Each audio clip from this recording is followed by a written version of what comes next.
Welcome, everybody, into the Valley. I am Ethan Shutt, joined late at night by my brother Ryan Shutt, our friend Philip Russell.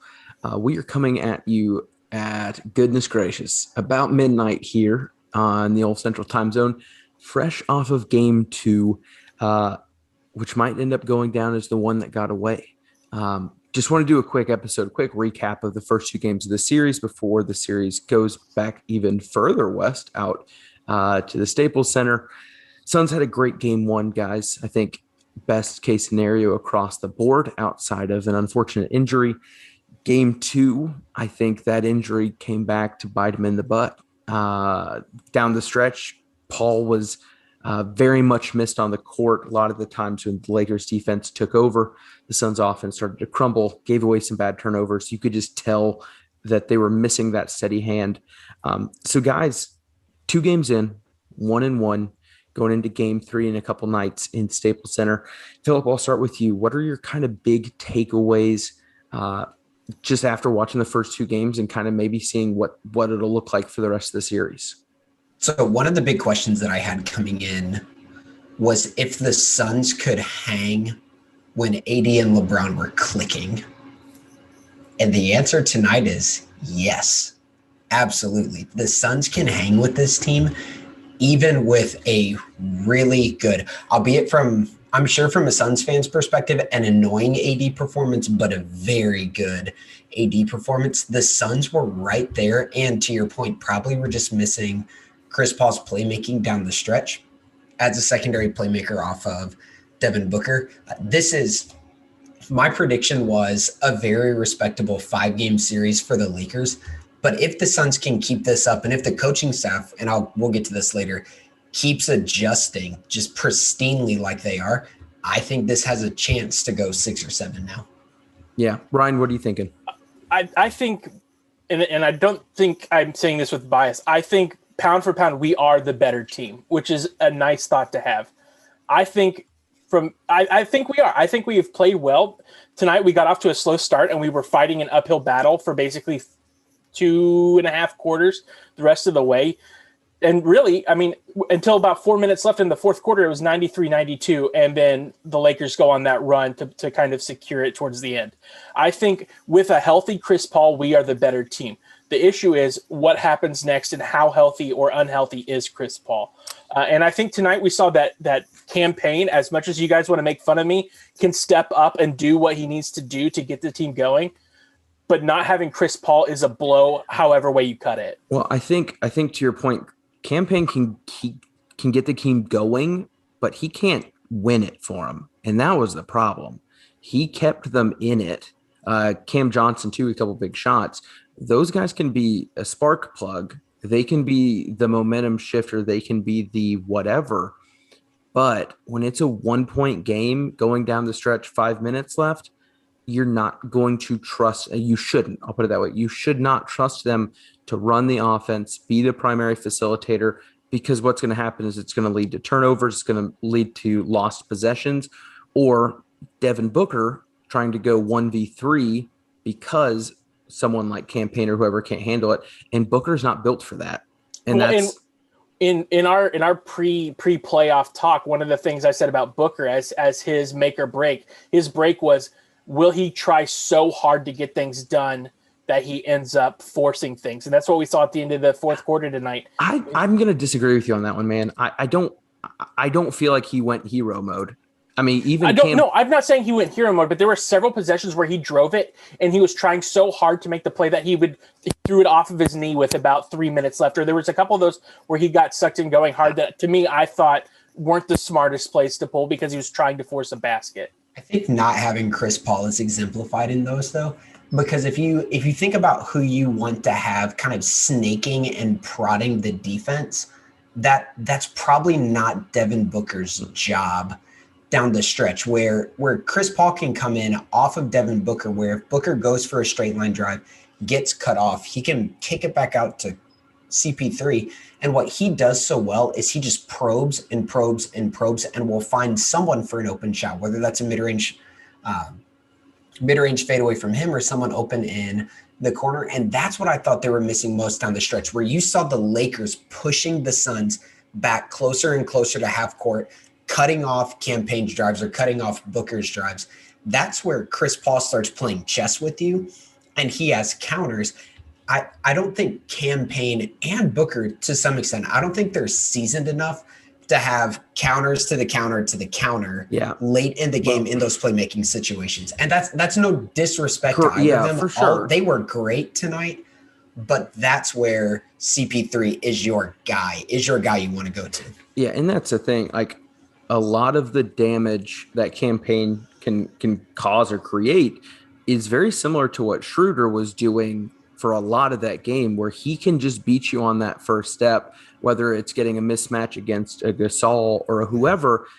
And he is so good at flipping up those layups last minute, or, which he did a great job of, faking the pass to the corner, dropping it down to DA, whoever. Cam that's kind of his thing, though. So if the thing's not there, what's next? And Booker, similarly, whenever he drives and is, quote, in his bag, in terms of facilitating, that's just getting someone on his hip, on his back, kind of creating his own space to operate. And that doesn't work when you're getting double teamed or when you have Anthony Davis waiting for you down low. And so, to your point, Philip, and I think the Chris Paul highlight of the game was a great example of this. Paul is able to get away from a quick defender and Schroeder, create space, and immediately know where everyone else is around him to find the cutting Torrey Craig, right? That's one of those things. Paul does all the hard work and other people just get an easy reward. And those are the type of baskets you need with a couple minutes left down one. You're not looking for a three. You don't want anything forced. You want something to be created for someone else. Because if that doesn't happen, you have Devin Booker trying to go ISO, trying to do too much, which, Ryan, I agree, you saw at the tail end of possessions, but that was because no one was able to create anything for anyone else. And we talked about it in the playoff preview, Philip, like, Campaign can be a great spark plug scorer. He can bring the energy on defense. He is not going to facilitate for everyone. He's able to get some good dump offs to DA, but he's not going to open up the floor and to keep the Lakers from doing what they want to do. And what we saw in the last 5 minutes was the Lakers executing their game plan perfectly and the Suns having really nothing to do about it. Yeah, and I think it's important to note, too, that the dump-offs that Campaign had tonight to DA were off of those straight lines. Exactly. Or even the play. I know Mike and Sam over at the timeline like to call it the just shoot whatever play, where they run a pick and roll. They know DA's got the straight line to the basket, so they just kind of throw it off the backboard. And if it goes in, cool. But if it doesn't go in, DA's going to get a big putback. And again, credit to the Lakers. Everything was forced out farther than it was in game one. I haven't had a chance to go and look at the stats. The Suns were unbelievable, getting shots 10 feet in last game. I would bet they didn't have the same number of shots and definitely not the same high percentage makes 10 feet in. And Booker was 6 of 9 from 10 feet in. Ayton, of course, in game one was absurd, 10 of 11 from 10 feet in. And the Suns just didn't get those shots this game. But again, that's all credit to the Lakers and their defense. And credit where credit's due. Speaking of Ayton, he has been outstanding through 2 games, but his outstanding play has shown the light that after Ayton, with the bigs, we definitely have a weak spot to be exploited, and I think we saw that a lot tonight. As good as Ayton was, Dario was terrible for most of the game, and that's going to be a concern moving forward, especially as we head back to the Staples Center. Yeah, and honestly, the thing that I hope people don't take this the wrong way. This is not any negative towards DeAndre because he's doing his job to perfection. But the reason he can go 10 of 11 and then 11 of 13 is because the offense is being created for him. He is getting the ball in the perfect position, a lot of the times with a mismatch or no one on him, and all he's got to do is slam it down. To his credit, that was even a challenge at one point in his career, so I appreciate the ferocity there. But he's not having to create for himself. The only time that I can think of legitimately out of all of his 21 makes or whatever was taking Drummond off the dribble. I think it was Drummond guarding him. That nasty reverse. Taking him off the dribble, having that nasty reverse. And it was great. What kills me is that's great. And then 2 possessions later, he's in a similar spot. He fakes the dribble drive and then stops. And I'm like, man, they're going to bite. Like if you prove you can do it, they're going to bite. That opens up stuff for everyone else. But it's not in his nature yet to make that a normal thing. So again, he's been incredibly efficient, which is great. Defensively, I think he's doing a great job in terms of being where he needs to be. I would love the rim protection to maybe go up a little bit where you're not just being in the right place, you're also maybe getting that extra little bit to make the block, force the shot, force the kick out, whatever it may be.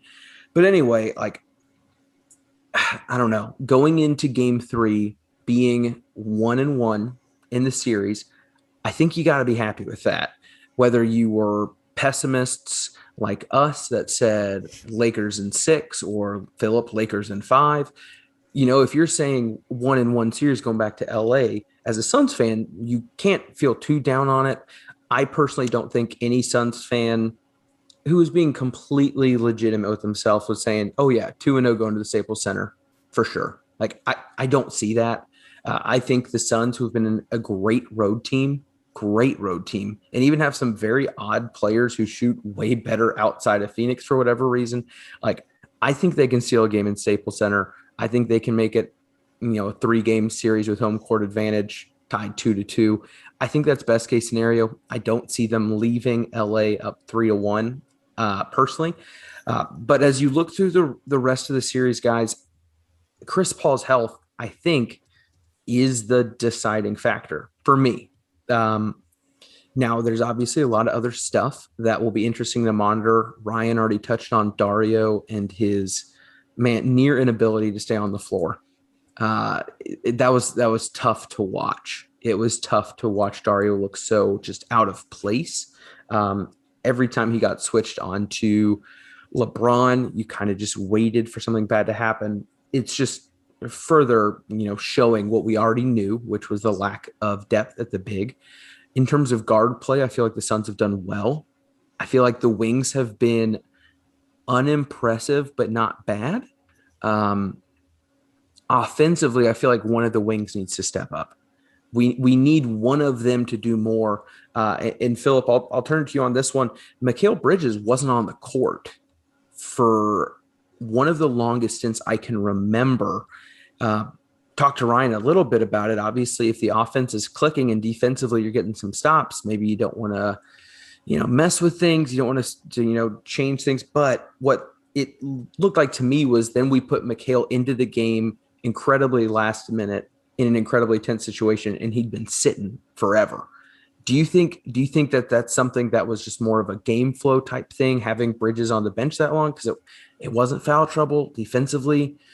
He was kind of getting beat a step by Schroeder, but other than that, he was holding his own against LeBron. What do you think could have been an issue there? So it was probably just playmaking on the offensive end. The Suns were doing okay on the defensive end at that point.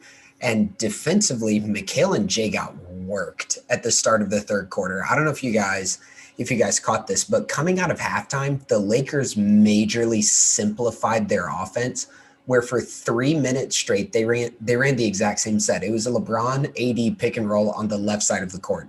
And they went to it over and over and over again for 3 minutes straight. And it was basically, we talk about playing chess. They went back to checkers and said, we're going to simplify this. We're going to clear out this entire left side of the court. Drummond's going to be in the dunker spot on the right side. Jay Crowder, Mikal Bridges, have fun trying to stop LeBron James and Anthony Davis. And the Lakers went +7 in those first 3 minutes of the second half. So Jay and Mikal were trying to hold their own, but Monty has to figure out a way that they're going to defend that. And I think Mikal is just going to have such a heavy load on defense that I'm not sure it's going to be fair in this series to ask him to be the hyper efficient scorer inside or even an efficient scorer from the perimeter, because he's going to have to shine on the defensive end or just make it as hard as he can on the defensive end for the Suns to have a chance. Yeah, no, I agree. And I think in terms of the rotation and what we came to expect, I think Torrey Craig hasn't had near the minutes that I thought he might have. which has surprised me. I would honestly love to see him taking Dario's minutes at an undersized five. If you're going to have someone playing the five who isn't accustomed to playing it, I'd rather it be someone who can get up and get a rebound. That's my thing. We talked about the size and speed of the Lakers.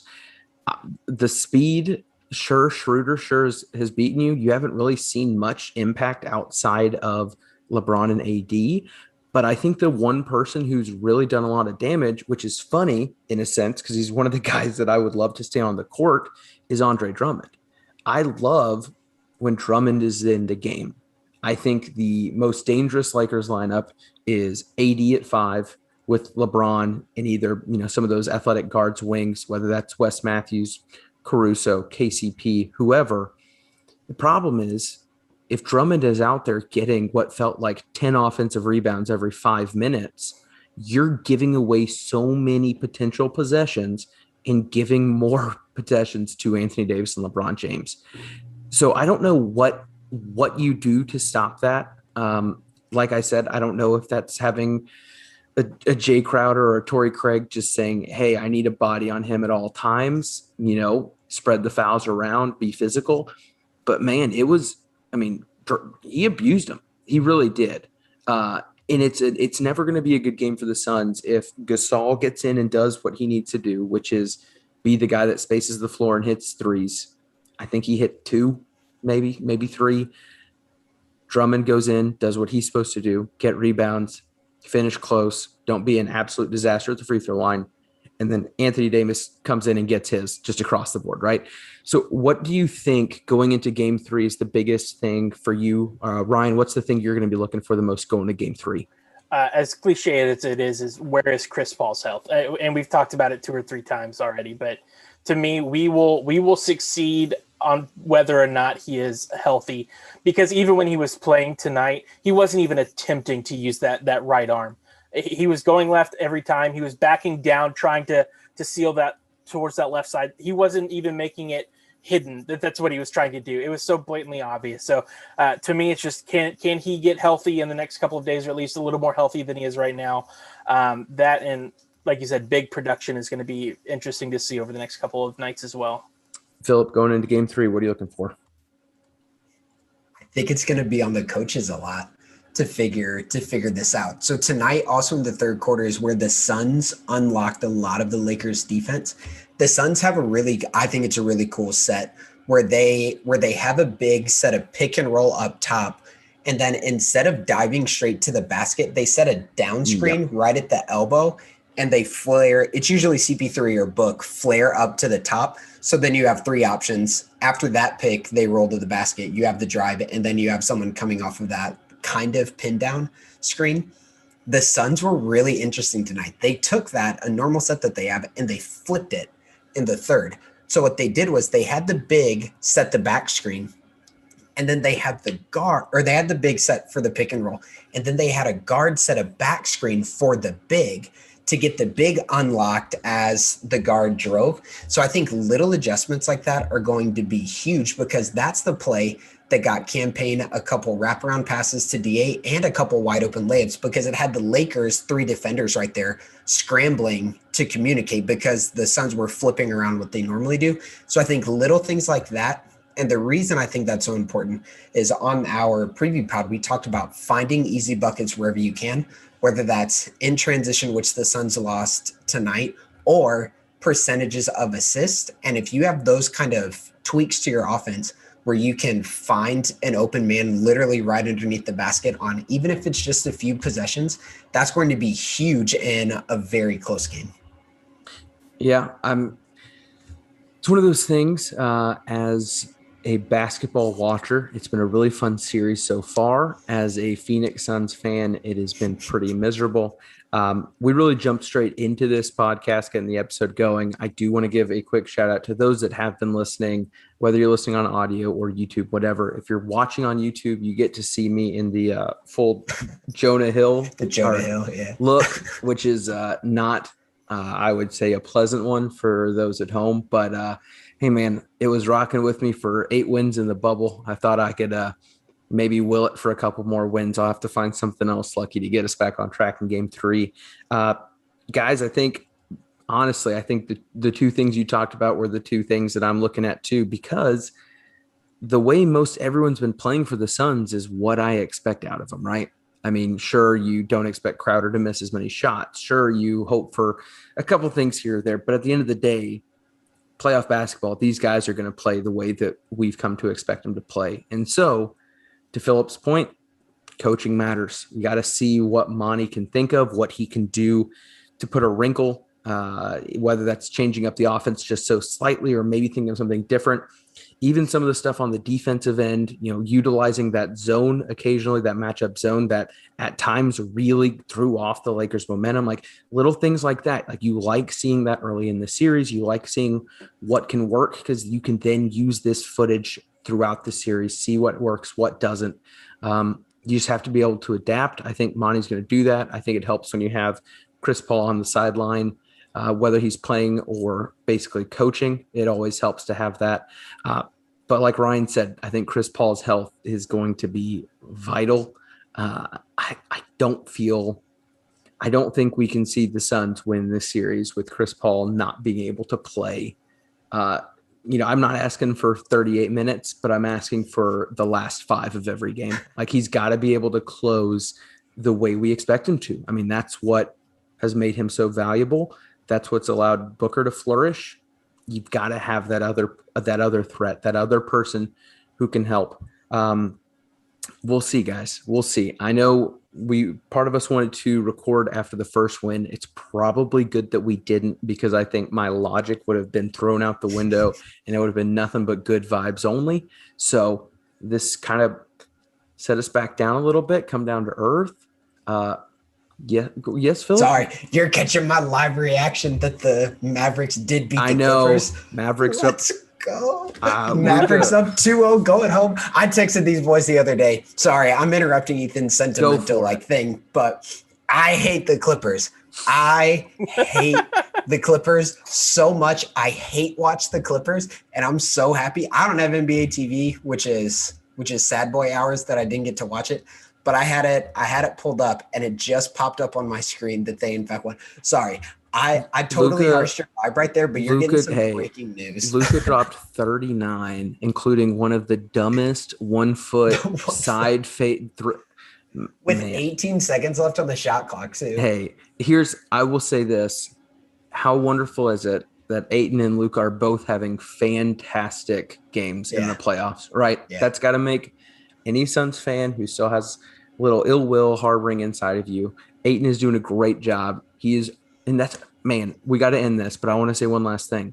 We talked weeks and weeks and weeks ago. Will Ayton be able to stay on the court in the playoffs? That boy's looked good. The answer is yes, absolutely. Defensively, and this is what I was saying this earlier. Defensively, the Lakers were doing the thing where they kind of wanted to cherry pick the switches, and they had LeBron going one-on-one against DA, and he looked unfazed. Like step for step, great defense. Cam Johnson playing great defense against LeBron. Like, my goodness, these young guys, if win or lose this series, and I know that some people out there refuse to think that they can lose this series. Win or lose this series, you have to be feeling so good right now about this young core. Would you say they have a bright future? Yes, Ryan. O'Connor, a.k.a. Goodness gracious. Look, hey, I'm feeling good. I love my team. I love my boys. Ryan loves campaign, and I'll take care of loving the rest of them. My son played so well tonight. I love that guy so much. And I love basketball, baby. I know. Well, guys. Except Clippers basketball. Yeah, they can suck it. Anyway. Wow, what a way to end an episode. Let's just cut it there. No, we're done. Listen, hey, bye. For those listening, again, thanks for joining us. If you're watching on YouTube, sorry for the get up. I'll work harder next time, but it's late. No, you won't. No, I won't. Look, this has been fun. I'm looking forward to Game 3 and just more playoff basketball in general.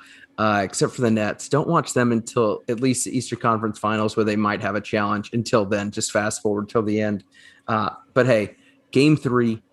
We'll be watching together. We'll either be recording after Game 3 or after Game 4, giving a little update like we are now. But I'm Ethan Schutt with Ryan and Philip. This is Into the Valley, a Phoenix Suns podcast. We out.